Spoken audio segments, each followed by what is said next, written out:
4 na bagay na kailangang maintindihan ng iyong teenager na anak. Hindi lahat ng sinasabi ng magulang ay pagkontrol. Minsan, proteksyon lang ito na nakatago sa disiplina. Una, kapag sinasabi kong linisin mo ang kwarto mo, hindi kita iniinis.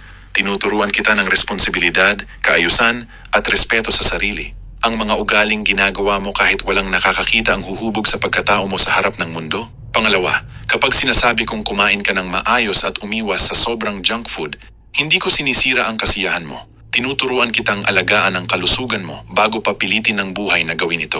Tandaan mo, ang katawan mo ang tahanan ng kinabukasan mo. Pangatlo, kapag sinasabi kong ibaba mo muna ang cellphone at matulog ng maaga, hindi ko pinapahirapan ang buhay mo. Tinuturuan kita ng disiplina, tamang routine, at pagpipigil sa sarili. Dahil ang taong marunong kumontrol sa kanyang mga gawi habang bata pa ay mas kayang kontrolin ang direksyon ng kanyang buhay pagdating ng panahon. Pang-apat, kapag sinasabi kong mag-ingat ka sa mga taong sinasamahan mo, hindi ito tungkol sa pagkontrol sa iyo. Ito ay dahil kayang sirain ng maling impluensya ang iyong kapayapaan, focus at kinabukasan.